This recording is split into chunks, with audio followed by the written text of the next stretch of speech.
So hello everyone, welcome to SSC calculations again. तो ये चल रही है हमारी 10% सीरीज, जिसमें हम सिर्फ वही क्वेश्चन कर रहे हैं जो 10% बचे या थोड़े कम कर पाते हैं। ठीक है, तो आज के लेक्चर का क्वेश्चन है a payment of ₹120 is made with, ठीक है, ₹10, ₹5, ₹2 कॉइन्स। ठीक है, a total of 25 coins are use. ठीक है, which of the following is the number of ₹10 coin use in the payment. ठीक है, देखो उन्होंने सबसे पहले क्या बोला है। उन्होंने सबसे पहले बोला है कि 10 रुपए के सिक्के दिए, कुछ कुछ 5 रुपए के सिक्के दिए और कुछ 2 रुपए के सिक्के दिए हैं। ठीक है, और कितने कितने दिए हैं, देखो हमें दिए हैं, हमें ये तो पता ही नहीं है कितने कितने रेशियो से दिए हुए हैं या कितने कितने दिए हुए हैं हमें, लेकिन बोला हुआ है कि 25 टोटल कॉइन्स है।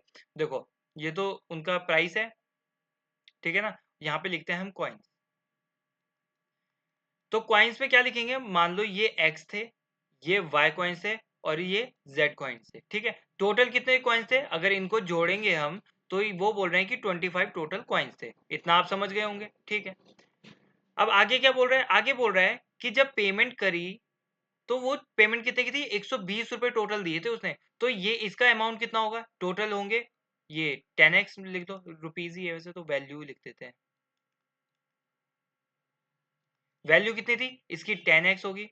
भाई अगर आपने 10 रुपए के सिक्के 5 दिए हैं तो आप कैसे बताओगे, इनका मल्टीप्लीकेशन करोगे, 50 रुपए दिए हैं ऐसे तो पता लगेगा, तो दोनों का मल्टीप्लाई करना पड़ेगा।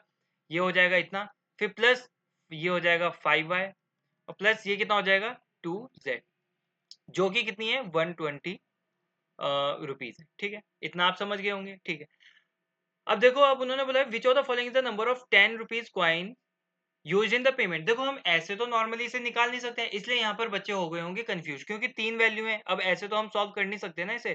तो अब इसमें हमें क्या करना पड़ेगा, देखो हमसे पूछा है कि 10 रुपीज के कॉइन कितने थे, तो हम ना यहाँ से ना ऑप्शन से वैल्यू पुट करनी पड़ेगी। अब हमें सबको रख के देखना पड़ेगा। अब मुझे पता है कि इसका आंसर ना 8 है ना, तो मैं बस आपको डायरेक्टली 8 से निकाल कर दिखा देता हूँ। मान लेते हैं हम 8 पुट करते हैं हम 8 की, तो नंबर ऑफ कॉइन्स 10 के कितने हैं, x, तो इसका मतलब x की वैल्यू 8 हो गई है ना। तो इधर से हम क्या निकाल सकते हैं, इधर से हम निकाल सकते हैं x की वैल्यू अगर 8 है तो 8 plus y plus z will be equal to 25।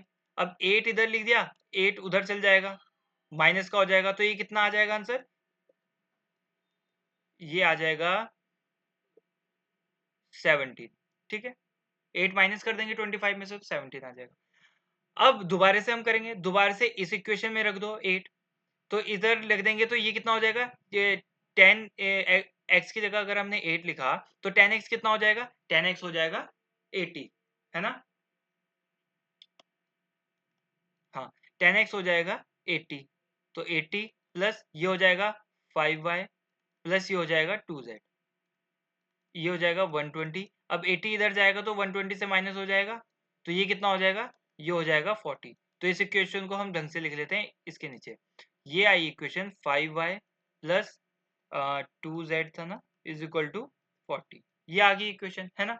तो हमें दो इक्वेशन मिल गई है, अब दोनों को बराबर कर लेते हैं। अगर दो हम एक की वैल्यू निकाल सकते हैं ना इसको, तो एक को बराबर करके एलिमिनेट कर देते हैं। तो इसको अगर 5 से मल्टीप्लाई कर लें तो 17 5 से कितना हो जाएगा 85, ये कितना हो जाएगा 5z और ये कितना हो जाएगा 5y, है ना। इसके 5 का काम हट गया, तो अब इसको सब्ट्रैक्ट करेंगे तो कितना आ जाएगा, ये हट जाएगा, तो यहाँ पे कितना आ जाएगा 3z इज इक्वल टू ये कितना आ जाएगा 545।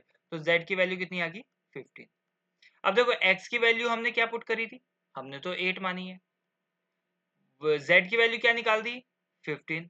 तो इसका मतलब y की वैल्यू कितनी होगी, देखो अगर इधर 8 रखें हम, इधर 8 रखें और इधर 15 रखें, तो 15 और 8 कितना होता है 23, और 25 में से माइनस हो जाएगा 23, तो y की वैल्यू कितनी आ जाएगी 2।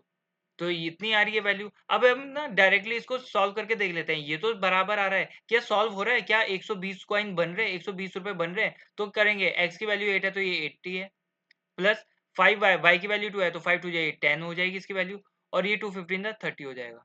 तो देखो 80 और 10 90 और 30 120, ये आ गया है ना, तो इसका मतलब ये वाला राइट ऑप्शन होगा। ऐसे आपको ना इस क्वेश्चन में चेक करना पड़ेगा ऑप्शन से। ठीक है, तो यहाँ पर होता है हमारा क्वेश्चन खत्म। अब मिलते हैं आपसे नेक्स्ट लेक्चर में, तब तक के लिए बाय, टेक केयर।